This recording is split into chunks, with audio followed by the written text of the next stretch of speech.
So what do you think of the masterful mullet, Reid? I think it's great. I think of the mullet, that headline, whoever really that gets the promotion for all the alliteration, it's fantastic. Yeah.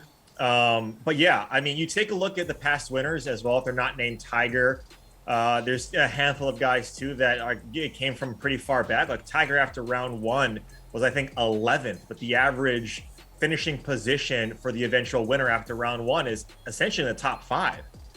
Look, that can change quite a bit. Like those are just trends that can be thrown out from year to year. But at Augusta National, that kind of fits true, right? That this course can play difficult as the days progress, and especially with the weather conditions. Am I backing him at 550? I never like to take the shortest odds, right? Which is sort of it's a fallacy that you shouldn't, because this guy is really good. If he putts the way he did, yesterday, and he keeps on continuing to hit his irons the way he did, it's going to be tough for anybody to beat Cam Smith by the way he's playing. Having said that, I think there's some guys that are a little bit deeper in odds, like Patrick Cantley, who we'll get to in a little bit, that I really like. But yeah, Cam Smith's playing fantastic. And let's keep in mind, too, he started his round with a double and then ended his round with a double as well. So, if he could just escape with pars on those couple holes. Yeah, those are the two hardest driving holes too, right, Emerson? And that's what he can't, that's the weakest part of his game is his driver. That's the only thing that's going to hold him back. He said, he was like, I think 1 in 18 was obviously really frustrating. Yeah, we know.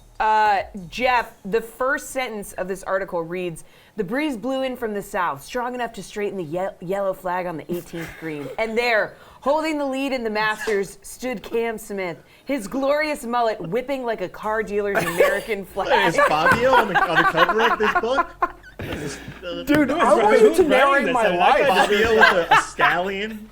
Deserves a Pulitzer, man. I mean, look, Cam Smith is unique in a lot of ways. He's unique to the modern game. He's not one of these, homegrown talents who just had a robotic swing and made his way up junior.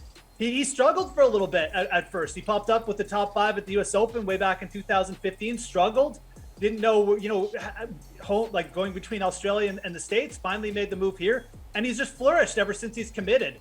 And it's really cool to see because he gets it done in different ways. Reid mentioned the driver. It's still the weakest part of his game. He's a little bit longer than people think, but yeah, it won't. I think he's going to be there on Sunday. His short game and his putting and his wedges just give him a chance at this course, as long as he doesn't get in too much trouble off the tee. But we even saw with Tiger, that can be made up. So are you going to bet him at plus 550 right now? No. If we're talking about the odds on the DraftKings Sportsbook, you just can't take that short of odds. There's too many quality names behind him. I'd probably look further down to a guy like Neiman at plus 1,400.